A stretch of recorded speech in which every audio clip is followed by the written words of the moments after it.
దేవుని స్తోత్రం.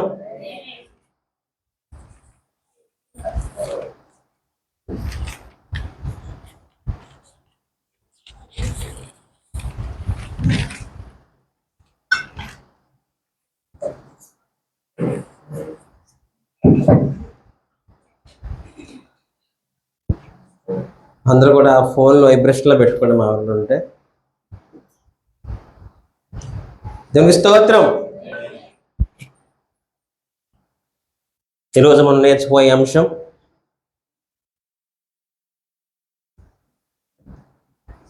క్రీస్తును మరలా సిలువ వేస్తున్నది ఎవరు?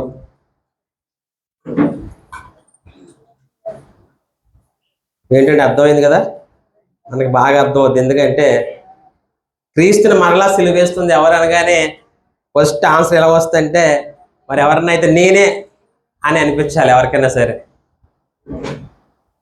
ఎందుకంటే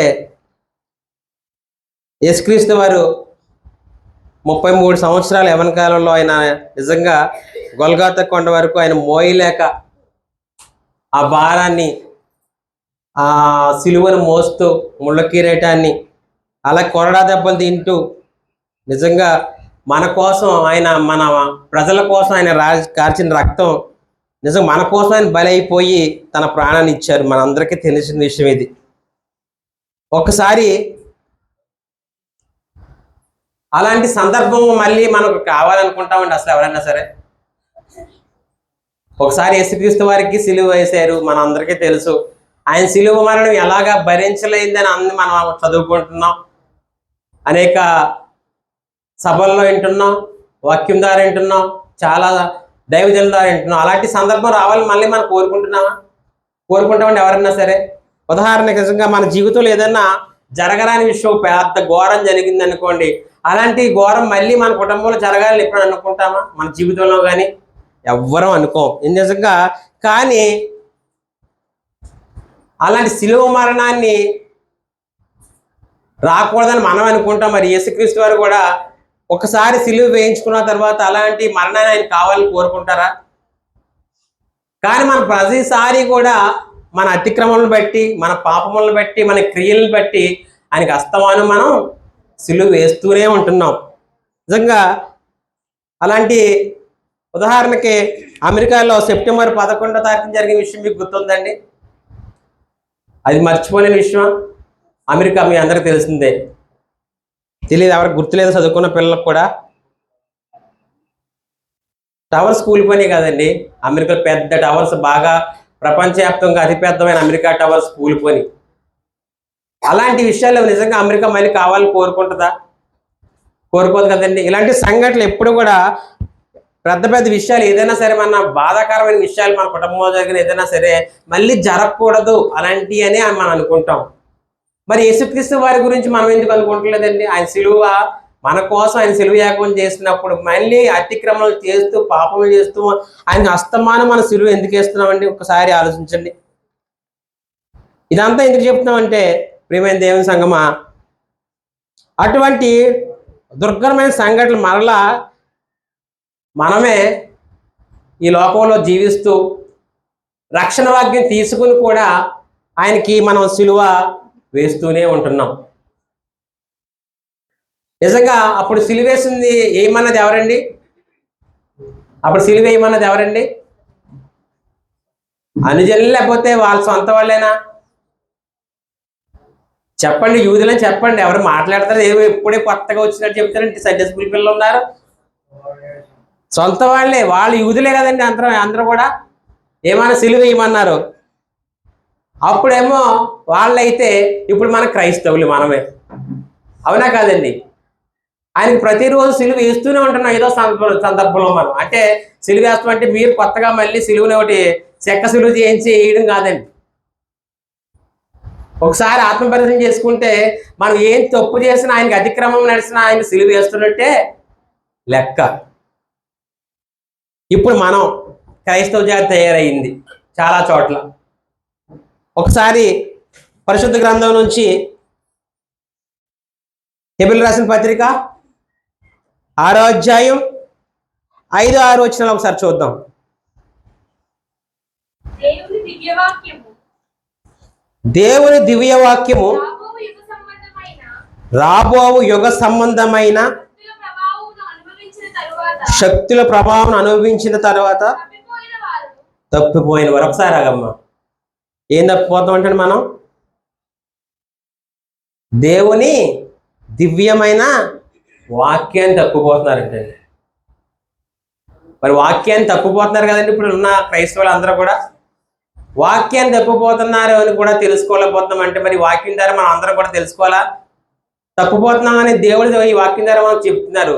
దేవుని వాక్యాన్ని తప్పిపోతున్నాము కాబట్టి అతిక్రమణలు చేస్తున్నాం, పాపములు చేస్తున్నాం, ఎదుటి వారిని ప్రేమించే గుణం, ప్రేమ అనేది హృదయంలో లేకుండా పోతుంది.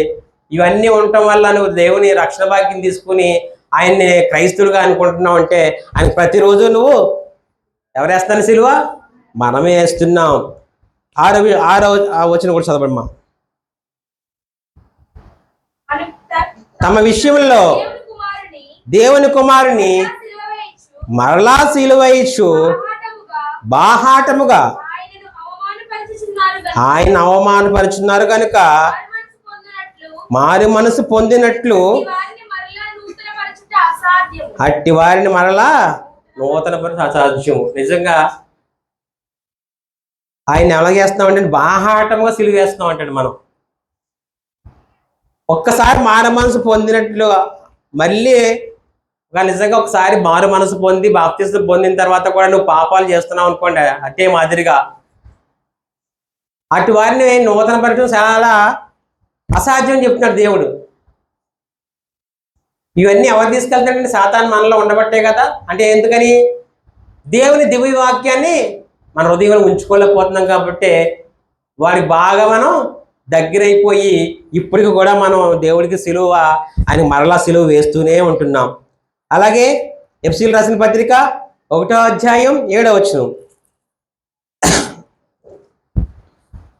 దేవుని కృపా మహదైశ్వర్యమును బట్టి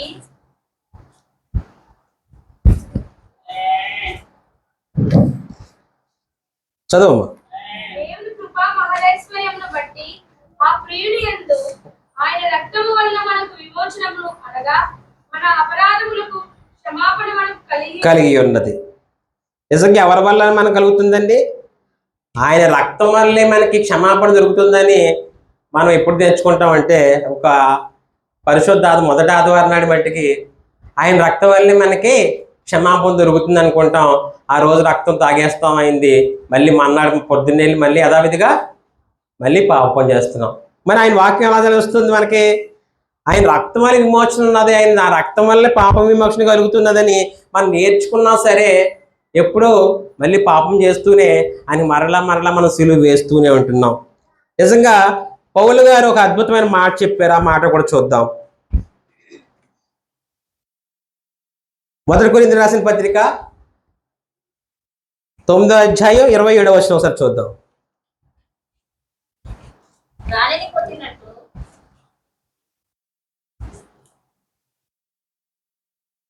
కొట్టినట్టు నేను పోట్లాడలేదు, కానీ ఒకవేళ ఇతరులకు ప్రకటించిన తరువాత నేనే భ్రష్టుడనైపోదునేమో అని నా శరీరం నలగొట్టి దానిని లోపరుచుకుంటున్నాను. ఇలా చూడండి ఒకసారి. ఉదాహరణకి నేను ఇక్కడ బోధిస్తున్నాను, ఇక్కడ బోధించి నేనే భ్రష్టుడైపోతానేమని అనుకోకపోతే నిజంగా పౌలు మహాభక్తుడు, చాలా ఆయన నిజంగా హ్యాట్సప్ చెప్పాలి. అంతటి పౌలు గారే నేను ప్రకటించిన తర్వాత నేనే భ్రష్టుడైపోతానేమో అని ఆయన ప్రభు విషయంలో ఆయన క్రియలు, ఆయన శరీరం ఎప్పుడు కూడా నలగొట్టుకుంటూనే ఉంటున్నాడు. మనం వారానికి ఒకసారి నలగొట్టుకుంటే చాలా కష్టపడిపోతుంటాం. ఆయన ఎప్పుడు కూడా శరీరం నలగొట్టుకుంటూ ఉంటాడు. మనం అలా నలగొట్టుకోమని ఆ వాక్యం మనం నేర్పిస్తుందండి మనకి. ఏమో నేను అన్నీ నేర్చేసుకున్నాను, కొన్నాగూడలో కూడా చాలామంది చాలా సంవత్సరాలు బైబిల్ చదివేస్తున్నాను, నేను చాలా సంవత్సరాలు సీనియారిటీ ఉన్నది, నాకు నేను ఇంకేం అక్కర్లేదు అని గర్వం వచ్చేసి భ్రష్టుని అయిపోతాను అంటండి. నిజంగా భక్తిలో కూడా భ్రష్టత్వం కూడా భ్రష్టత్వం ఏంటంటే చాతాన్ని పట్టుకుంటుంది. నీకు అన్నీ వచ్చేసి నేను అక్కర్లేదు, పక్కకుండి నువ్వు పాపాలు మామూలు చేసుకుంటూ వెళ్ళిపో అని ఏదో రకమైన నీకు పాపాన్ని అంటిస్తూనే ఉంటుంది. నీలో గర్వాన్ని, నీలో అసూయని అన్ని అన్ని పుట్టించేస్తూ ఉంటాడు సాతాను గడు వచ్చి. ఎందుకు అనుకున్నారు? మన దేవునిలో నలగొట్టకపోతుంటే, ఆయన మన శరీరాన్ని ఎప్పుడు కూడా ఎక్కడ నలగొట్టమంటాడండి?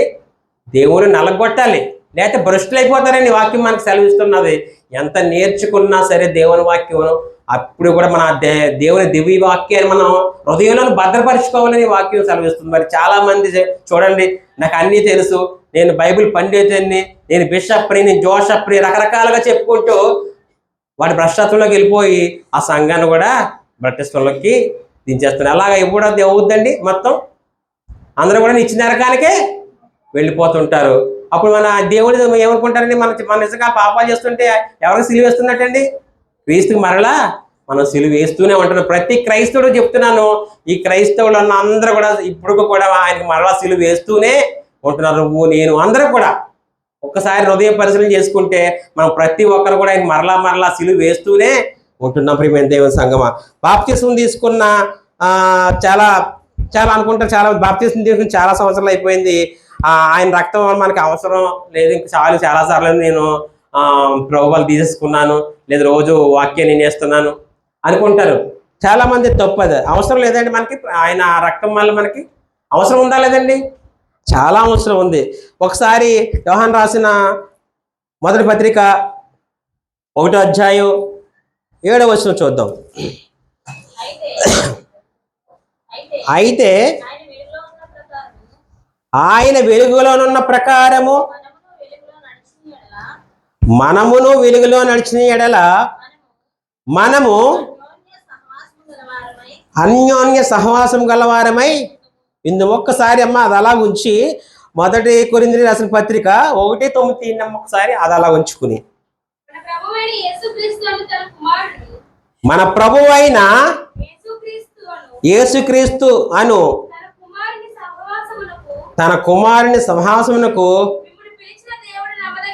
మిమ్మల్ని పిలిచిన దేవుడు నమ్మదగినవాడు. దేవునికి స్తోత్రం, హల్లెలూయా. నిజంగా తన తండ్రి, మన తండ్రి ఏంటంటే తన ప్రియ కుమారుణ్ణి మన యొద్దకు పంపించాడు, నమ్మదగిన దేవుడని. నిజంగా ఎవరితో సహవాసం చేయమన్నారండి? ఇప్పుడు చదవమ్మా, యోహాను 1:1-7. అయితే ఆయన వెలుగులో ఉన్న ప్రకారము మనమును వెలుగులో నడిచిన ఎడల మనము అన్యోన్య సహవాసం గలవారమై యుందుము. అప్పుడు ఆయన కుమారుడైన యేసు రక్తము ప్రతి పాపము నుండి మనల్ని ప్రభుత్వులుగా చేయను. దేనికి స్తోత్రం. నిజంగా ఒకప్పుడు మన జీవితం ఎలాంటిదండి? చీకటి జీవితం, అవునా కాదండి? మన అందరి జీవితం ఎలాంటి జీవితం అండి? చీకటి జీవితం. అలాంటిది ఆయన వెలుగులో ఉన్నాం. ఆయన వెలుగులో ప్రకారం మనం నిజంగా నడుచుకుంటే, ఆయనతో సహవాసం చేస్తే అప్పుడు ఆయన రక్తం మన ప్రతి పాపం నుండి మనల్ని పవిత్రులుగా చేయను. అలాగే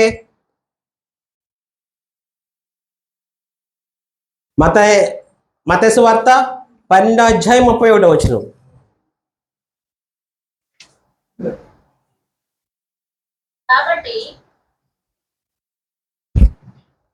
కాబట్టి నేను మీతో చెప్పినది ఏమనగా, మనుషులు చేయి ప్రతి పాపమును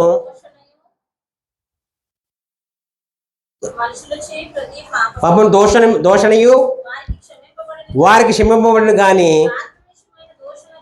ఆత్మ విషయమైన దోషణకు పాప క్షమాపణ లేదు.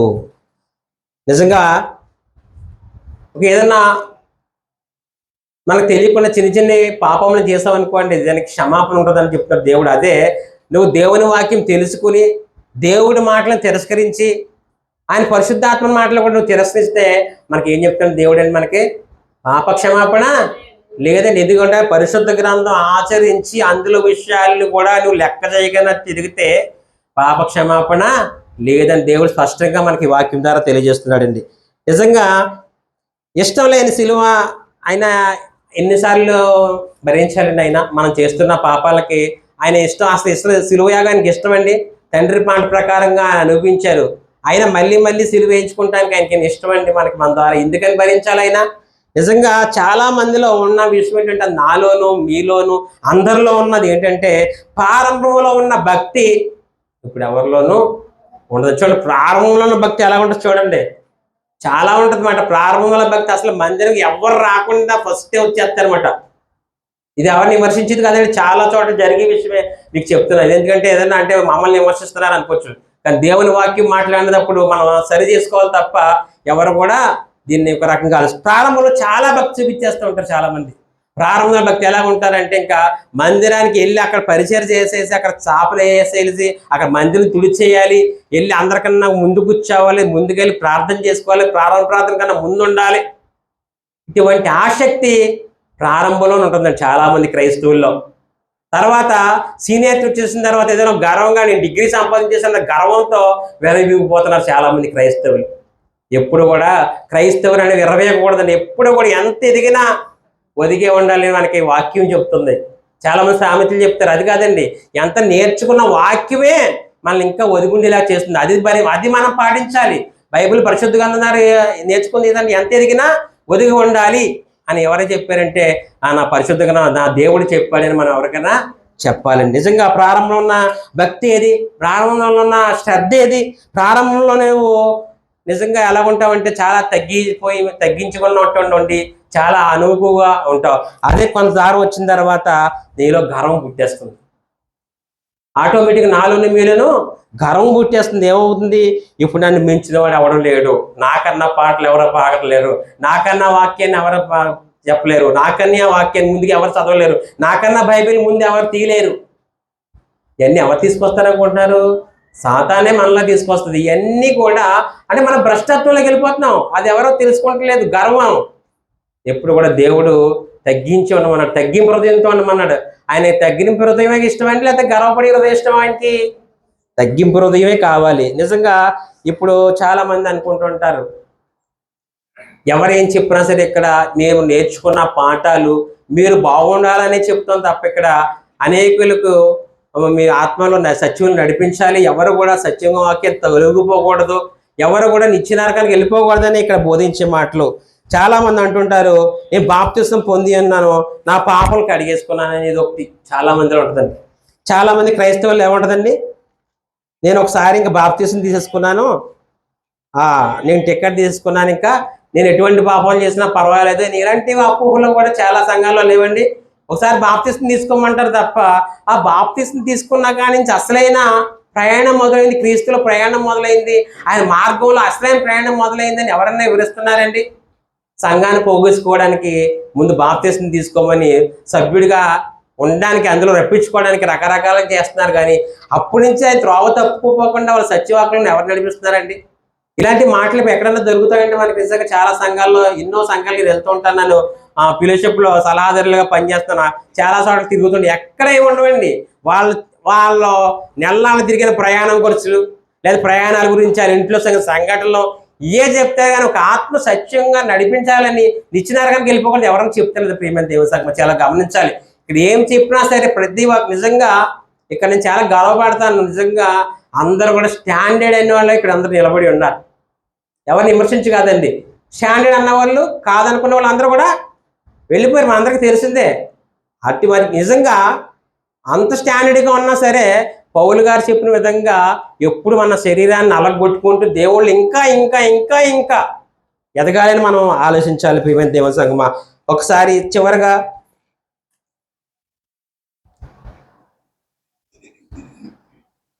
హెబ్రీయులకు రాసిన పత్రిక 10వ అధ్యాయం 29వ వచనం.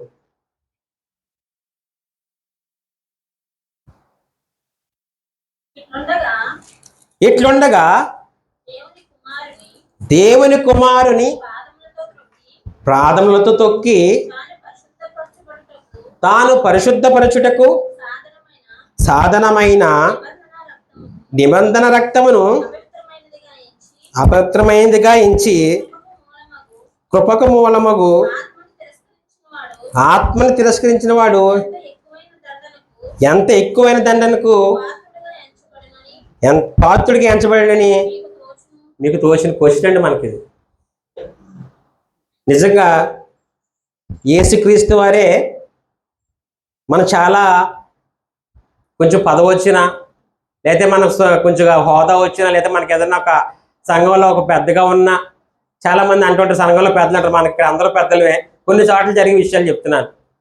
చాలా గర్వంగా ఫీల్ అయిపోతుంటారు, అథారిటీ మెయింటైన్ చేస్తుంటారు ఒకళ్ళ మీద ఒకళ్ళు. అథారిటీ మనం ఎవ్వరం కూడా మీద అస్సలు మెయింటైన్ చేయకూడదు. ఎందుకంటే మనం పరిశుద్ధ గ్రంథం చేత పట్టుకున్నామంటే అసలు మన అందరం కూడా తగ్గింపు హృదయం కలిగే ఉండాలి. అథారిటీ చేసే గుణం మనలో ఎవరిలోనూ ఉండకూడదండి. చిన్న పిల్లను కూడా గౌరవించే వినయం విధేయత మనం ఆయన నుంచి నేర్చుకున్నాం కాబట్టి నిజంగా యేసుక్రీస్తు వారు చూడండి, శిష్యులు పాదాలు కడిగారంటే ఎంత తగ్గింపు హృదయం అయింది. ఎంత తగ్గింపు హృదయం అయితే యేసుక్రీస్తు వారు శిష్యులు పాదాలు కడిగారండి. అటువంటి హృదయం మనలో ఏమన్నా ఉన్నదా? నిజంగా చర్చిలోకి వచ్చినప్పుడు ఎవరి కావాలైనా పక్క కాలు తగిలితే చాలు పౌరసం వచ్చేద్దాం మనకి. జస్ట్ కూర్చున్న కాలు బాస్పెట్టి వేసుకున్నాడు, పక్క వాళ్ళ కాలు తగిలింది అనుకోండి, వెళ్ళి వెంటనే గొడవ మొదలవుద్ది. అక్కడ పరిశుద్ధ వాక్యానికి ఇంతాకు వచ్చావు, దేవుని మాటలు నేర్చుకుంటున్నావు, చిన్న కాలు తగిలితే ఏమైపోద్దండి అసలు? పక్క వాడి కాలు తగిలితే కాలుకు తనికి వెళ్ళిపోతే కళ్ళు కనపడదమ్మా నీకు, చూసుకుని వెళ్ళిపోతాం, ఒక్కేసుకుంటే వెళ్ళిపోతాం అన్నాక. అదే కానీ యేసుక్రీస్తు వల్ల పర్లేదమ్మా కూర్చోమ్మా అని సహోదరోదయం మనలో ఉంటుందా? చివరిగా 1 యోహాను 3:14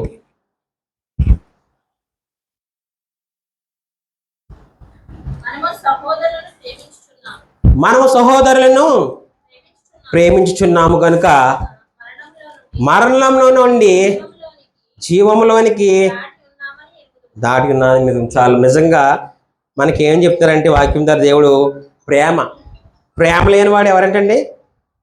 మరణం నిల్చున్నవాడు లెక్కండి. ప్రేమ ఉండాలంటే ప్రతి ఒక్క క్రీస్తుని నమ్ముకున్నామంటే మనలో ఉండవలసింది ముందుకేటండి ప్రేమ. ఆయన ఎంత ప్రేమ చూపించాడండి. ప్రేమ ప్రేమ అని ఎన్ని పాటలు పాడేస్తూ ఉంటాం మనం. అంటే పాటలు పాడటానికైనా దేవుని అనుసరించమా మనం, ఆయన మార్గంలో నడవమను, ఆయన అనుసరించి నడవద్దని లేవలేదా మనకి?